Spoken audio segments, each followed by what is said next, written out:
Hello, everyone. Welcome. Greetings from Chicago. Greetings to everyone joining us from the US, from Egypt, hopefully from the Middle East and North Africa, all over the world. Welcome to our webinar, Protecting Egypt's Cultural Heritage. Uh, My name is Ömür Harmanşah. I'm Vice President for Cultural Heritage at the Archaeological Institute of America. I'm also Associate Professor in Art History at the University of Illinois, Chicago, here. So a very warm welcome to you all. Thank you for taking the time to join us to our webinar, Preserving Egypt's Cultural Heritage. I'm very excited to present to you our guest speaker, Sarah Parchak here. Thank you, Sarah, for joining us. As some of you already know well, hopefully that U.S. and Egyptian governments signed a bilateral agreement back in 2021, actually back in 2016, and this was a renewal in 2021 to a memorandum of understanding that brought both restrictions on cultural property, but also encouraged research collaborations and cultural exchange between the two countries pertaining to cultural heritage and archaeological research.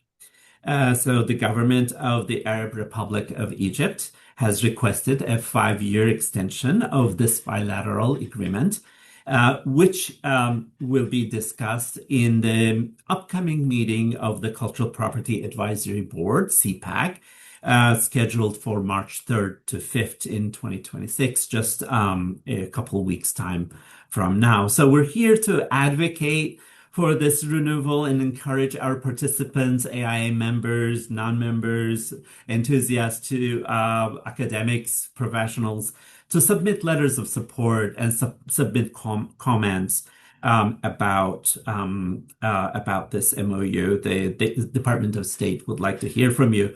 Before I turn the microphone over to Sarah, and I know she has a fabulous presentation for us about the state of cultural heritage in Egypt and also her amazing work, her really incredible work in Egypt.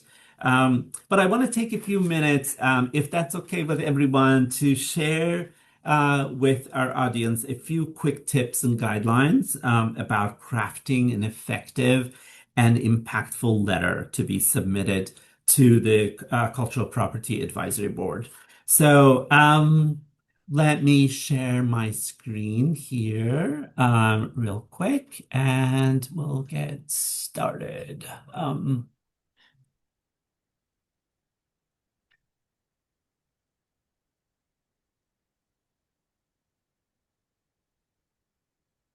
Yeah. All right. I hope that looks good. All right. So, how can we craft a strong letter to the Cultural Property Advisory Board for their consideration and support of the cultural heritage preservation in Egypt? Please remember that these cultural property agreements help prevent the destruction of archaeological sites in these countries and have a really major impact in reducing looting of archaeological sites, if you care about that, and really reducing also trafficking of antiquities. These agreements also mandate bilateral exchange of archaeological exhibitions, cultural exchange, scientific collaborations across the border. So this may mean an exhibition coming near you from Egypt, or you're supporting archaeological fieldwork as well. And the deadline is February 20th, as you see on the screen, midnight Eastern time. I hope you'll consider writing a letter. So even if you've never visited Egypt, perhaps you've been captivated by their cultural heritage through coursework or presentations, museum exhibits here in the US or elsewhere in the world. Your connection to archaeological heritage of Egypt makes you the ideal candidate, the ideal advocate for preserving the archaeological past in that amazing country rich with remains of the world's most ancient civilizations. And this is precisely a very rare occasion for all of you where you can make a real difference by spending an hour to draft a letter and send it. So here's the context. The President's Cultural Property Advisory Committee is the American body empowered to make recommendations under the 1983 Convention on Cultural Property Implementation Act, which is how the U.S. fulfills the 1970 UNESCO Convention on the means of prohibiting and preventing the illicit import, export, and transfer of ownership of cultural property. It's a mouthful. Sorry about that, all this jargon, but the principal means of accomplishing this in the U.S. is through these 5-year bilateral agreements between the U.S. and the respective countries. Before these agreements are signed, this advisory committee, CPAC, reviews written comments, written testimony from the public to determine whether the countries are doing their part to protect their archaeological heritage and participate in cultural exchange. So this is where you come in. Join us. We'd like to invite you to join us in our letter writing campaign. And the public testimony for the upcoming meeting review and considering U.S. agreements with Egypt is due February 20th, just a few days from now. So I hope you have something in the pipeline already. And so what I'd like to do is walk you through some easy steps on how to really effectively communicate your passion. What are the effective strategies for crafting powerful letters to support this cause? So we recommend a 3-step approach. One, I'd like to recommend that you introduce yourself first, talk about your connection to the country, to Egypt.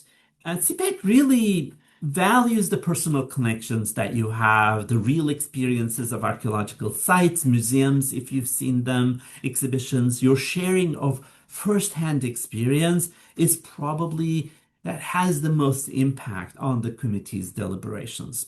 Perhaps you were on a tour across Egypt on the Nile. Perhaps you participated in an excavation or survey project, or saw a traveling exhibition. All of these connections are worthwhile to highlight in your letter.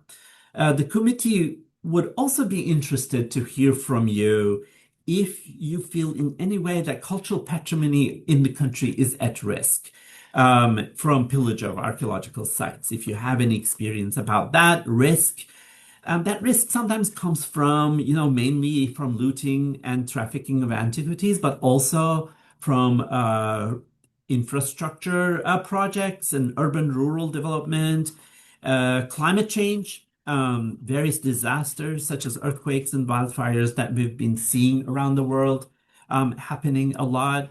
And so step 2 is actually to share the knowledge and experience to illustrate why what the Egyptian government is already doing to protect its archaeological heritage. This is one of the important criterion. Are there any new museums, for example? And we all heard about this. If you've seen the spectacular opening of the Grand Egyptian Museum back in November 2025 on the Giza Plateau, maybe mention that. So perhaps you may be aware of a new legislation that's geared towards heritage preservation in Egypt.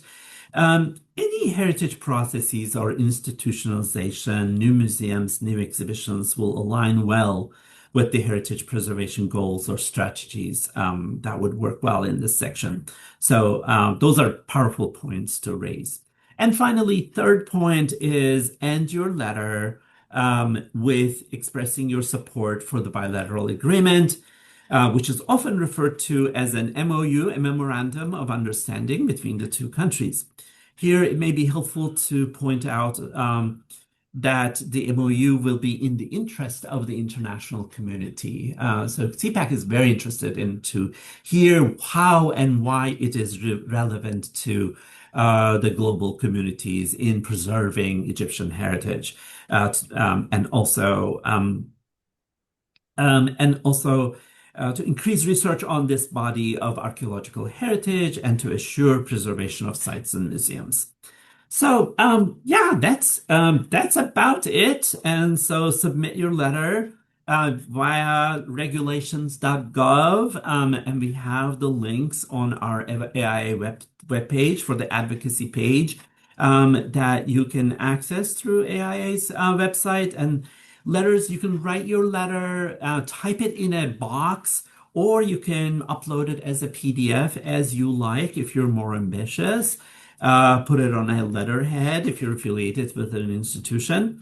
And you can see some of the sample letters on the AIA website as well if you search for our advocacy page, Preserving Bolivia, Egypt, and Greece. These are the three countries CPAC is considering. So, yes, I hope you will consider writing, and I'm going to stop sharing here. I hope you'll consider writing a letter after today. So I hope that is helpful. And so I am super excited to introduce our guest today, Sarah Parchak, who's an archaeologist and Egyptologist and has worked on excavations in 14 countries across the globe. I mean, we kind of really mainly know Sarah as an Egyptologist, but she's worked in so many places since 1999. So, and Sarah attended Yale University for her BA, received her a Master of Philosophy and PhD degrees from Cambridge University in the UK in 2005. She lectured at the University of Wales, Swansea, before starting work at the Department of Anthropology at the University of Alabama at Birmingham in 2006, where she is a full professor there.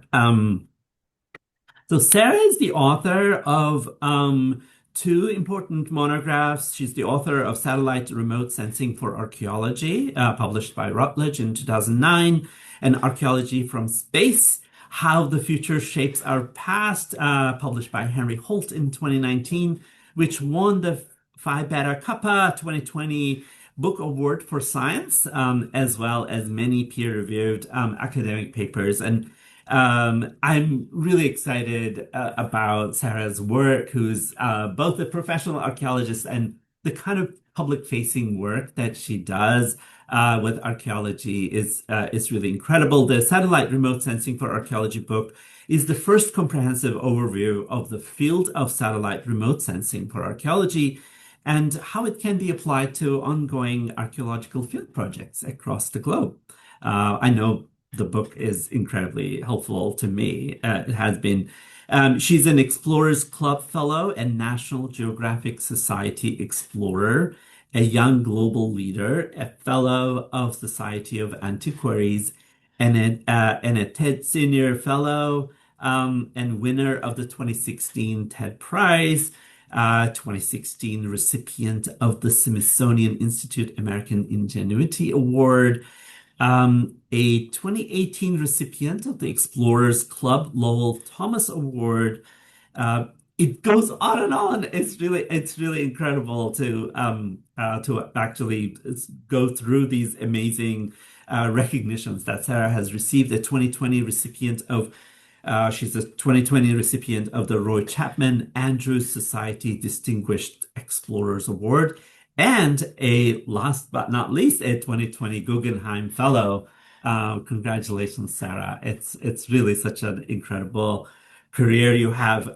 Sarah serves as the founder and president of Global Explorer, a kind of a tool that she has created that has been so innovative in terms of as a nonprofit dedicated to using cutting edge technologies to protect and preserve cultural heritage, but also sort of involving citizen scientists, which I know I participated in helping Global Explorer myself online as well. So she co-directs the Joint List mission with Egypt's Ministry of Antiquities, which focuses on the excavation and survey of Egypt's Middle Kingdom capital.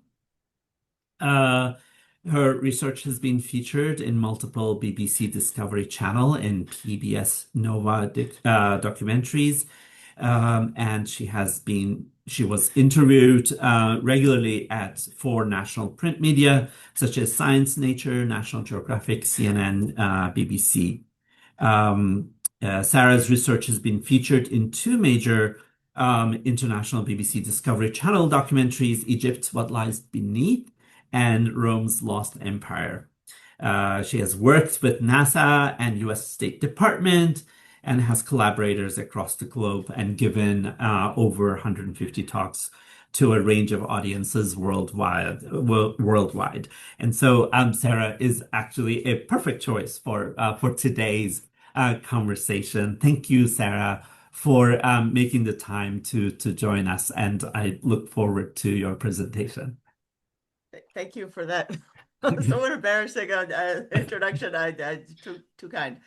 Thank you all very much for coming today, and obviously thanks to the AIA for pulling this together, for hosting this. As you all know, the AIA has a long history of doing extraordinary work in helping to protect and promote cultural heritage around the world, and also with public engagement. It's an organization I've been involved with for a very long time and believe in very, very strongly. So I'm really grateful to Omer and Meredith and David and all the folks at the AIA for asking me to present today to you.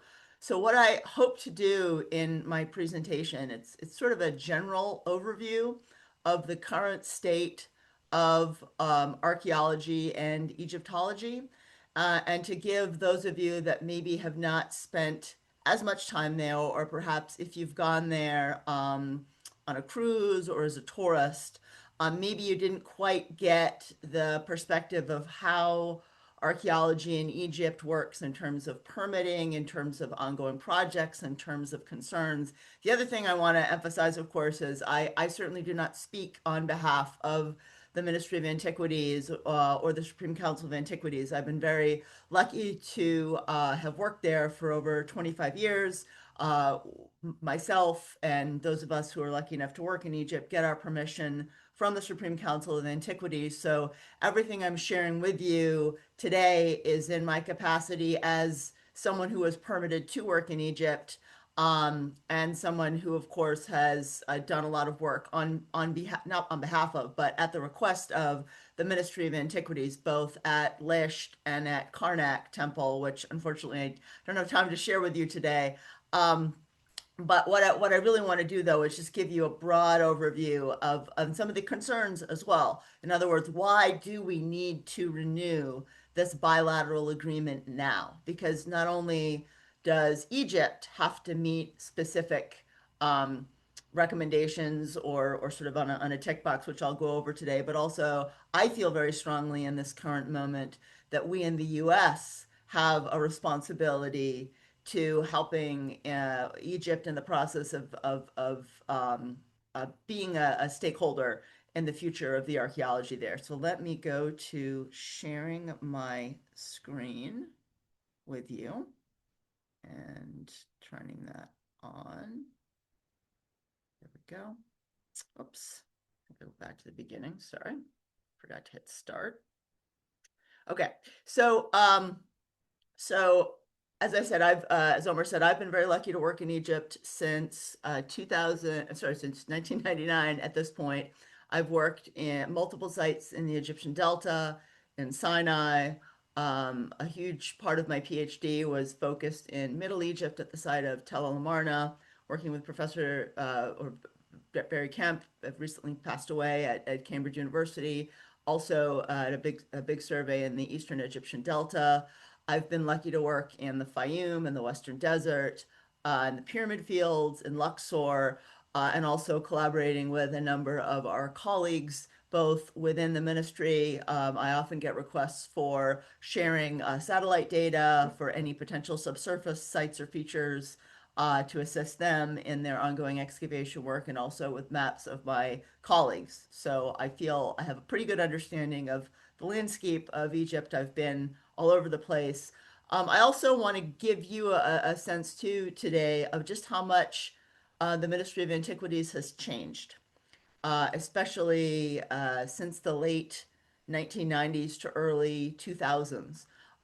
So just to kind of share with you as well, Egyptian archaeology, like archaeology all over the world, as Omar alluded to, it's facing the same issues that that countries are facing everywhere. You see, of course, this iconic image of the pyramids at Giza and the encroachment, the fact that the city of Giza has moved so close to the pyramid field, which now, of course, is very heavily protected. When I first started going to Egypt in 1999, many of these fields behind the Giza plateau that are now the town of Giza, they were fields.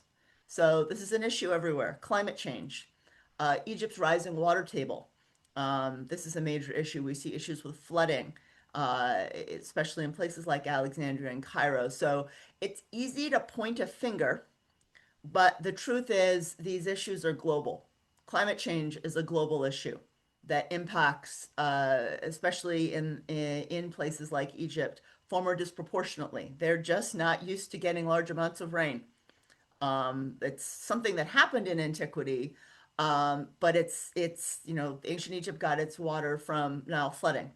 And so, they have issues as well, of course, managing the floodwaters with the rising water table, with encroachment, as well as with looting. And again, these are issues we see in America, we see in Central America, we see in India, we see in China. These are global issues. So this is why I feel so passionately about supporting this bilateral agreement. I testified for the first bilateral agreement back in 2014, 2015, wrote a letter in support of it in 2021 to renew it, and feel very strongly that we should do it again. And hopefully, as you'll see in my presentation today, you'll see Egypt continues to support archaeological work, conservation work, mapping work, training, as well as their repatriation department, which I think does really world-class work. And we saw it really getting going in the aftermath of the Arab Spring, as well as a lot of contentious geopolitical issues. So to start, of course, there are many, many thousands of archaeological sites in Egypt. Many are open, dozens and dozens, if not hundreds, are open to the public. There are 7 UNESCO World Heritage sites. Uh, I should say there's a cat wandering around. So like a lot of Egyptologists, I worship cats. So if you see a cattail, that's Sophia. She sometimes makes an appearance in Zoom calls. Don't worry, she gets lots of treats. Um, so in Egypt, there are both very specific archaeological sites, like the monastery of Abu Mina in Egypt's Western Delta desert area, but then you have entire archaeological areas like Thebes, which of course is ancient Luxor, where there are dozens and dozens of archaeological sites. You have St. Catherine's, you have, of course, Giza and the pyramid fields. As I promised, her tale. And she's always knows when I'm giving these Zoom presentations. And so, as you're probably aware, there's a UNESCO point person at the ministry. They do regular reporting of tourism numbers. And Egypt has, in the last year alone, year and a half, completely redone the way that tourists visit the site of Giza. I've not visited since they've sort of had new entrance procedures, but now I gather you get on a bus and are taken up. It used to be that you could walk up to the ticket office. You could at least 2 summers ago. And that, I guess, has helped with controlling a lot of numbers, as well as increasing the tourist experience. There were a lot of touts at the pyramid fields. Part of the experience, people would always try to sell you things. And I know that they're certainly taking that all very seriously, and they're hoping that by increasing management at Giza and other sites, it will facilitate better site management. Tourism numbers are growing in Egypt. I can't remember the exact percentage it grew in 2025. 20%, 25%. But Egypt, is safe. It's a safe place to visit. I often get asked, like a number of my colleagues who work in the MENA region, is it really safe there? And the truth is, it is. The people are warm, the people are friendly. I've personally never had any issues. I even visited Egypt during part of the Arab Spring. And while I personally did not go to Tahrir Square, I saw protests. I never felt unsafe. And I think because of a lot of conflicts in other parts of the world, people see Egypt as a safer place to visit. So there's a balance, right? There's a balance between um, making sure that your tourism is supported. I've seen diverse numbers online. Between 2 and 3 million people in Egypt are directly or indirectly involved in the tourist trade. Hotels, bus drivers, the farmers that provide the vegetables to the hotels where tourists stay. It's clearly a major part of their economy. So how do you balance tourism with site protection?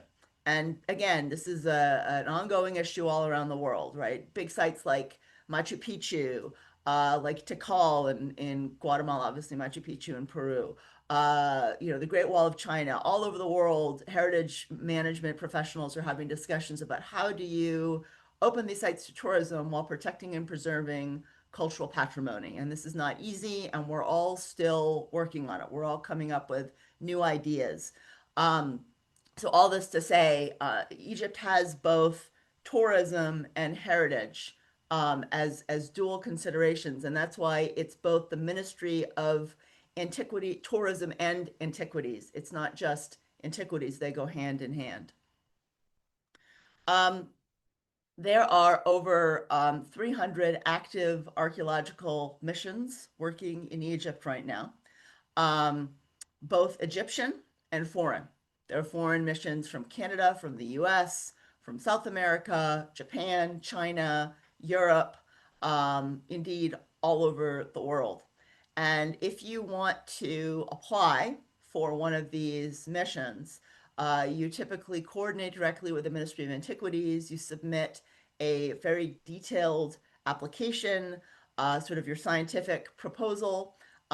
You fill out a lot of paperwork through the ministry. You submit the CVs and passports of your team members, and then it goes to an entity within the ministry called the Permanent Committee. So it's a body of 60 to 70 esteemed archaeologists, Egyptologists, and specialists who very carefully consider the applications. Typically, it meets once to twice a month. So that's just to share with you. They very carefully consider the expertise of the people applying to do work in Egypt. They do not just give permits or permissions to anyone. You have to have an active affiliation or position with a university, with a museum, or with an international archaeological body. And I'll talk to you about those today. So again, it's complex. There's a lot of missions working there. And again, and something I'll emphasize throughout my presentation, having an archaeological mission at a site is one of the key things, I think, to help protect and preserve that site because you are employing local people. In Egypt, unlike other places in the world, other places I know, Central America, other countries in the MENA region, there are large field schools and students can go and physically dig. And while my colleagues and I do find trowel work, we hire local Egyptians to do most of the labor. We pay them really well. But this community support, if you're going every year, if you're hiring local people, if you're paying them really excellent wages, we figure we pay our field, our workers, and my colleagues do as well. They can earn in a month what typically they would earn in 3 to 4 months or more with tips. So yes, digging or dirt removing, it's not easy, but they receive excellent wages. They're looked after. So again, this community buy-in and this support is integral to the archaeological work that we do all over Egypt. And again, the bilateral agreement helps to support this in that the U.S. is, archaeology is soft power, and we're showing we support the work in Egypt, and this in turn, helps so that looting is not something that local people will consider. If they know there's regular archaeological excavations going on, they're far less likely to participate in looting. And by the way, this isn't just Egypt. This is something that is true all over the world. When local communities are involved with some kind of financial compensation, whether it's through excavation, whether it's through tourism, whether it's through setting up booths and selling handicrafts, we see the looting goes down to almost zero everywhere. So it's really important. So starting under Dr. Zahi Hawass when he was Secretary General and then Minister of Antiquities, he really started promoting and advocating for field schools. I know Dr. Hawass obviously is better known for his archaeological discoveries, but my opinion is the real service that he has done to the field of Egyptology. And I've said this to him directly, so this is not going to be a mystery if he hears this. I think the real credit for him is that he has directly advocated for and created an ecosystem in Egypt for the active archaeological training of many, many hundreds of young Egyptian archaeologists. And this has been going on now since around the time I started working in Egypt. And how you can see that this has worked is the majority of the archaeological leadership at the current Ministry of Antiquities in Egypt all started off as junior archaeologists and young inspectors who got field training at these field schools. And now they've been pushed to positions of senior leadership. So, as I said at the start of my talk, the whole ecosystem for archaeology in Egypt has changed in the last 25 years. And this is why you're seeing far more Egyptian-driven discoveries and missions, because they've received this training over time. Many Egyptians have gone on or are currently getting graduate degrees from both universities in Egypt, master's degrees and PhDs from universities in the US, Europe, and elsewhere. So the quality of the work that is being done in Egypt by Egyptian archaeologists is astounding. And so just to share with you, this is one example. So this is the American Research Center in Egypt, the ERA Field School that went on for many, many years, both in Giza and in Luxor. Obviously now, of course, there's other field schools. The ministry tries to encourage all foreign expeditions who work in Egypt to onboard and have as part of their archaeological missions.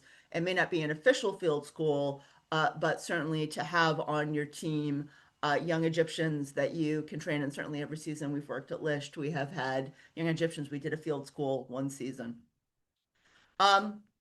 I want to share with you as well, there are a number of conservation projects going on. So in the list of requirements for Egypt, what measures are they taking to help protect and preserve archaeological sites? I would say running field schools, having cadres of programs and opportunities for young Egyptians to be trained in archaeology and conservation and the use of new technologies.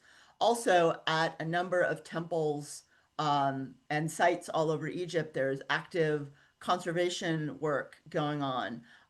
Again, I don't have much time today. I want to make sure I leave time for Omer and I to have a conversation as well to answer questions from you. But I wanted to share with you some of these projects. So again, in this letter, you can talk about the active ongoing conservation work in Egypt to address the myriad of issues that sites are facing there. And again, I keep wanting to bring this back. These are issues that we see everywhere, issues with pollution, issues, long sites in Egypt and in so many places have been long neglected, right? You have hundreds and hundreds of archaeological sites. They're complicated and they need large scale management. And so Egypt has bit by bit been doing consolidation, conservation, as well as site management, and they're pushing to open more and more sites to tourism. They've opened up a number of new sites in the pyramid fields and elsewhere.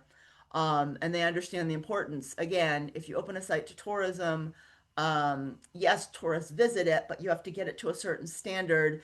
And then there's a lot of physical presence at that site. So this is one project led by the American Research Center in Egypt at the Temple of Khonsu at Karnak. You can see, of course, there's a large Egyptian staff there. They were trained in the use of new conservation technologies and site consolidation. I believe the work is still ongoing. They're hoping to open part of the roof for tourism. We had a project that worked right next door to Kansu when this mission started, so it's been really exciting seeing that unfold over time. Really amazing work as well has gone on, not just at Karnak, but at a site to the north, the temple to Hathor, the temple of Dendera. This has been a joint French-Egyptian mission. When I first went to the site in 2019, sorry, 2000, sorry, not 2019, 1999, the site, the roof looked like the lower right-hand image to the right. Many temples in Egypt and many tombs in Egypt are coated in large amounts of soot. That's because, of course, lots of incense was burned, but also, during the Christian period, monks or religious people would stay inside these temples. People would live inside these temples. A lot of fires would be burned, and so a lot of the old reliefs were covered with soot.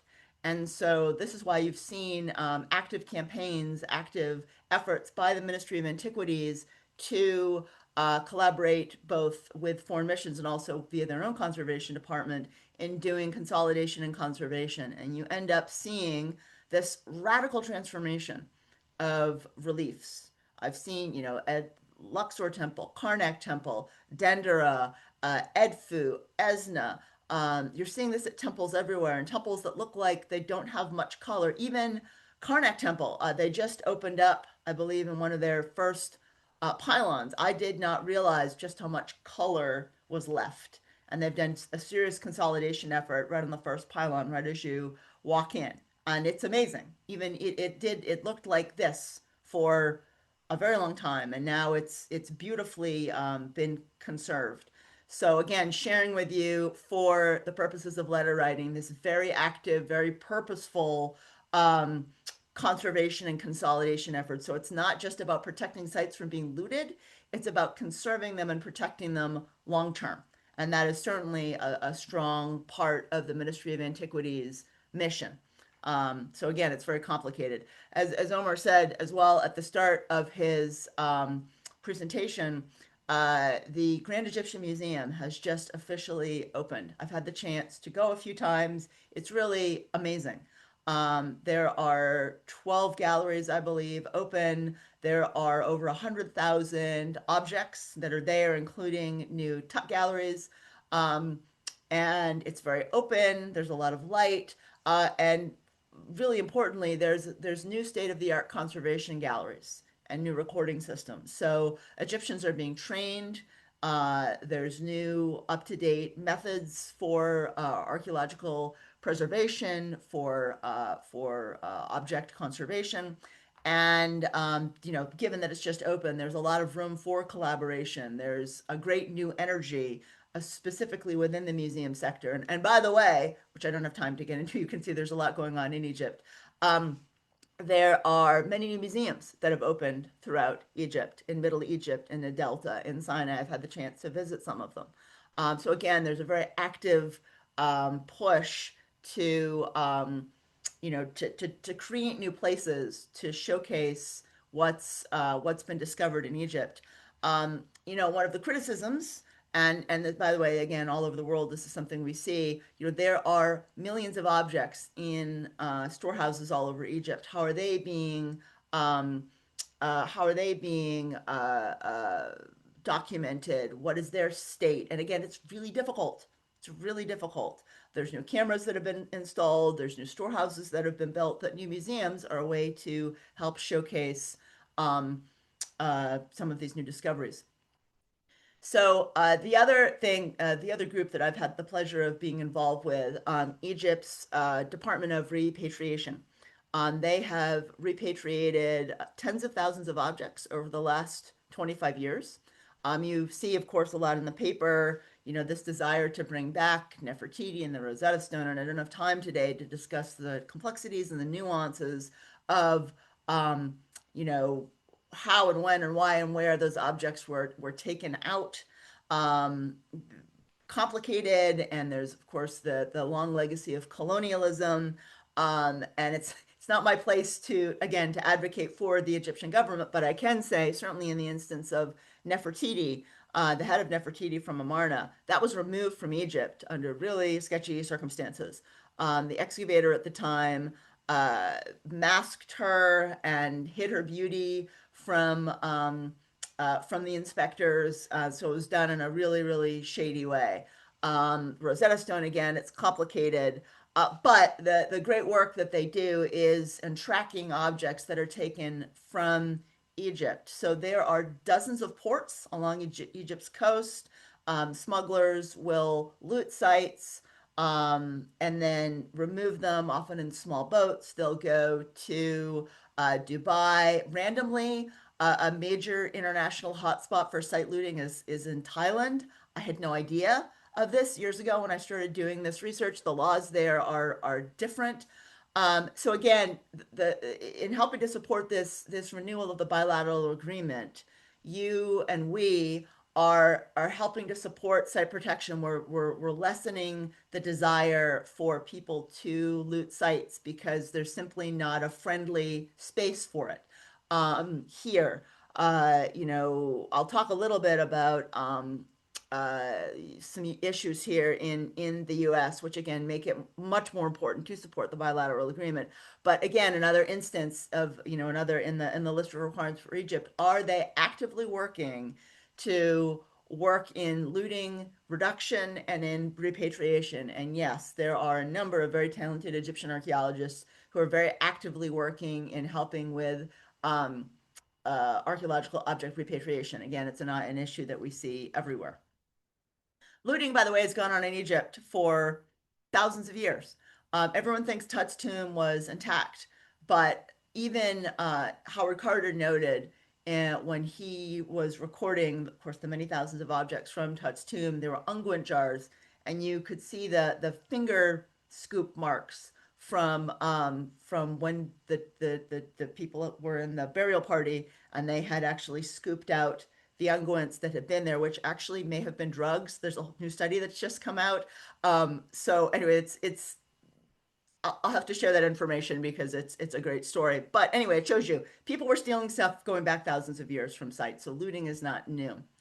I want to share with you a little bit about what working at a heavily looted site looks like, and then I want to make sure we have some time for questions. So this is a site where I've been very lucky to work, Lisht. It was Egypt's Middle Kingdom capital around 4,000 years ago, located about 2 hours south of Cairo near the Fayoum. From 2011 and 2012 and 2013, there were almost 2,000 looting pits that we documented at Lisht. You could see no looting pits before and then looting after. And this is what a looting pit looks like. Kind of classic. You see the same shape all over the world. It's about 1 to 2 meters wide. You can see the mud brick capping of this specific tomb. So there are shaft tombs going between 5 and 20 meters deep, covered by mud brick. There would have originally been a mastaba, so like a bench tomb.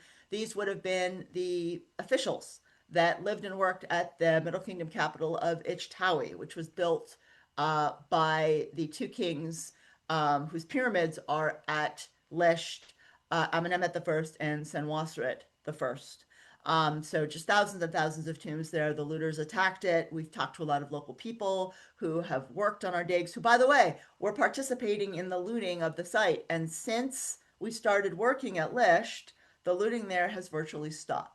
So having active archaeological projects at sites, working with local communities, paying those local communities, teaching them about their heritage is essential for site protection. And again, this is why supporting the bilateral agreement is important. So this tomb, again, kind of going into this long history of site looting, has been heavily looted going back probably to when it was first constructed. It was destroyed via a series of earthquakes. Objects were taken, again, looted over time. And even though the site was heavily looted and the tomb was heavily looted, you can see just how much information you can get out of a tomb if you have careful, rigorous stratigraphic archaeological excavation. So this is a 3D reconstruction of the tomb. It's a classic T-shaped tomb. It had three niches. This one shows it was probably not finished. But again, lots of really beautiful things were found. We did topographic mapping using differential GPSs. Of course, the site, will eventually hopefully be conserved, but there are hundreds and hundreds of these sites or features at Lisht that we mapped. I mentioned to you before the rising water table. This is in one tomb. The water table is at about 5.5 meters deep. And by the way, this water table was an issue even going back to antiquity. The chambers, the shafts that lead down to the burial chambers in the pyramids of, so much the first and Amenemhet the first, they're flooded as well. This shows you in 3D the site of Lisht from satellite image from 2012, and just shows you how heavily the site was looted. And we saw this at a number of sites in Egypt post Arab Spring. Recent satellite imagery analysis has helped to show that there is minimal looting. The looting has not completely stopped, but the looting has not stopped anywhere in the world. This is an ongoing issue. If there's looting at a site, it's reported to the ministry and the tourism police. They step in and investigations are done. So again, this is a comment on, are there processes in place to report looting in Egypt? And the answer is yes, there are definite mechanisms. It goes to the local office, and then the tourism police are called. They're brought in for investigations. Sometimes the perpetrators are caught, sometimes they're not. It's the nature of crime. But again, there are these active mechanisms in place in Egypt to assist with protecting sites. We're very lucky to have Egyptians in charge of helping with the mapping. You can see a number of tombs that were looted that we're able to map. So again, even though a site has been looted, there's still a great deal of information you can get out of it. So to conclude, what are things going on in Egypt that are actively in support of the requirements needed to fulfill a renewal of the bilateral agreement? There's obviously ongoing conservation work. There's large-scale site documentation work. I didn't even touch on the underwater archaeology and efforts going on in Alexandria. And there are dozens of other examples of sites that have been opened, museums that have been opened, sites that will be opened that are part of an ongoing plan. Obviously, there's training in field schools, there's archaeological projects, and of course, a lot of community archaeology. So what is it that we are responsible for here? Why should we as a country be involved with the antiquities in Egypt? Well, first of all, there are a number of U.S. missions that are working in Egypt. There are a number of U.S. Museums that have Egyptian objects and participate in loan programs. So that's part of this as well. There are active loans and exchanges that go on with Egypt. There's training. There's new technologies that we employ. I didn't talk about the 3D site and feature documentation that we did at Karnak Temple, but there are lots of new 3D imaging methods and approaches being used in Egypt. Tourism is, of course, a big part of it. We have to acknowledge the current political landscape in the U.S. USAID used to provide many millions of dollars to the archaeology of Egypt, and now yes, it exists like in tiny part at the State Department, but the truth is there's no funding from USAID anymore. So what is it that we can do to continue to support the archaeology of Egypt in spite of the loss of USAID funding as well as a collapse of U.S. archaeology funding, right? We know the landscape here. There's simply hardly any funding anymore from the U.S. government. So this makes the support of the bilateral agreement essential. It's something that we as an archaeological community can help to support. The other issue that is of concern is that I worked for years with the Department of Homeland Security Cultural Heritage Investigation Unit. These were extraordinary individuals who did amazing work all over the world, helping to repatriate objects, working directly with the Ministry of Antiquities. Some of you may remember the wonderfully named Operation Mummy's Curse about 10 years ago, which again was used in part to help support the first instance of this bilateral agreement. And they have been reassigned to immigration. So again, this is something we as a community can do to help in a positive way to support the archaeology in Egypt and to help to protect and preserve its cultural patrimony. So I think I talked a little longer than I had hoped for. Thank you all very much for listening. Please, I actively encourage you, write letters. I'm in the process of writing a letter. I hope to be able to testify in a couple weeks. It's really, really important, even if you're just someone who's been to Egypt, who loves Egypt, all your voices matter. Everybody's voices matter, especially in this exact moment in time. This is something that all of us can do. Take, as Omar said, take an hour, write the letter. If they get dozens and dozens of letters from people who have been there, who are concerned, who want to help support, help to protect and preserve Egypt's cultural patrimony, it is so important. There are more of us than there are of them across the board, and certainly in this instance. And thank you all so much for your attention. I'm very grateful. Thank you, Sarah. This was really incredibly inspiring and very informative. Thank you so much for that fabulous presentation. I'm also working on the letter that we're going to submit on behalf of the AIA. So you gave me a lot of materials to chew on, and I learned so much from your presentation. Thank you. Thank you so much. And also being such an inspiring archaeologist. It's something that I've appreciated in you. So I was really thank you. I know we've exhausted you, but we have a few more minutes to since I have you. It's such a rare opportunity to get to talk to you. So I was thinking that uh, you have this really incredible combination of methods that you use in your work, both sort of archaeology from space, as you call it. We're using satellite imagery in service of archaeology. Especially, I think this is really very, very critical in the um, documentation of looting and sort of heritage work in terms of where we are.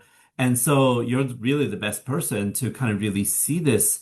But also you do excavation and survey on the ground work, and also with the public as well. And around the world, this combination of this hybrid sort of combination of methodologies and technologies is not easy to mobilize. And I was wondering if you could say a few things. I mean, you've talked about this already, but why? I mean, you have also worked in other countries in outside of Egypt.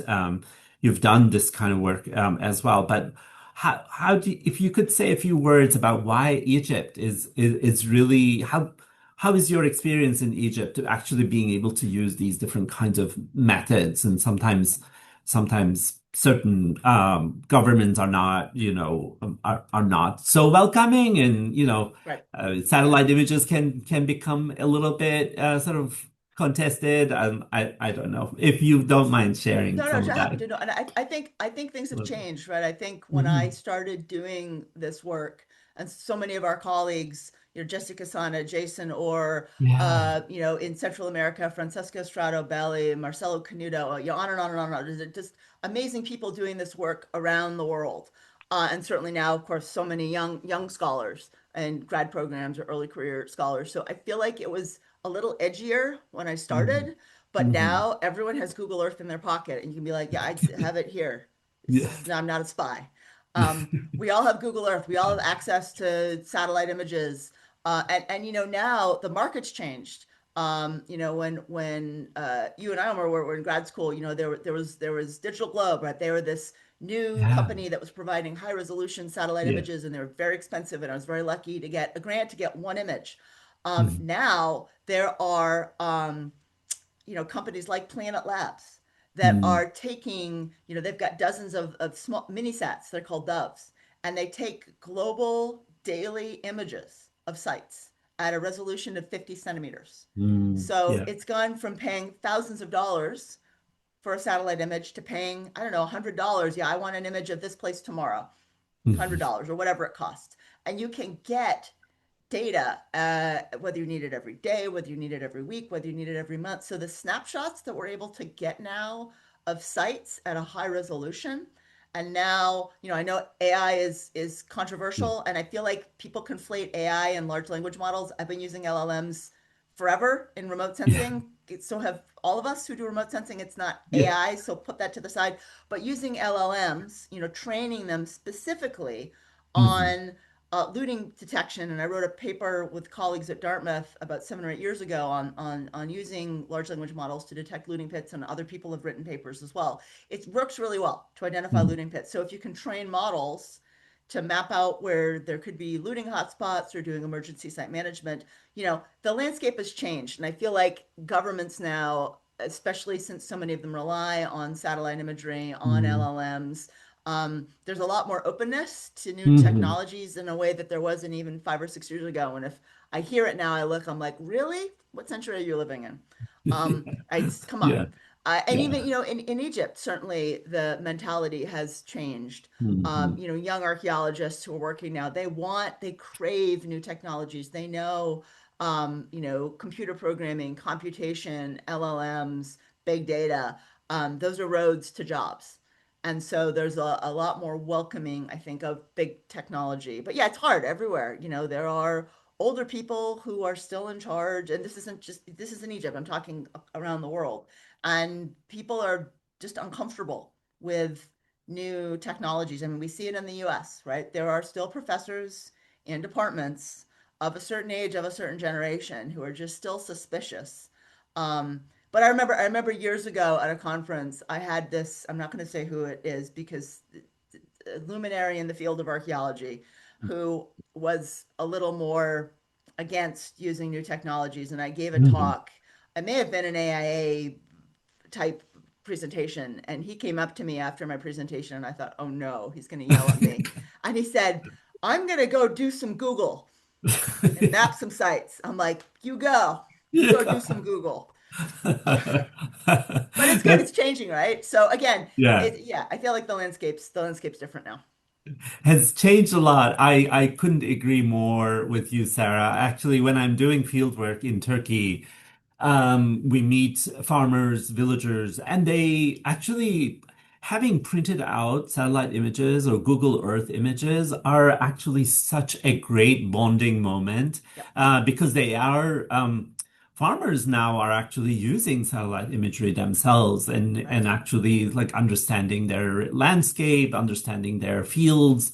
And so when they see this kind of work being done, they get very excited and it becomes such a great moment of connection with the community, and so that I really appreciate that part of it, and so I want to thank you so much, Sarah. I want to be respectful of everyone's time, and so I want to first thank you so much for joining us and giving us such great information, such presenting such a comprehensive presentation that's very helpful. I saw in one of the questions, do you have to be an American to write letters? I think anyone can write letters. I think that the regulations.gov is open to everyone, especially if you have our audience members, if you are passionate about archaeology in Egypt, please do submit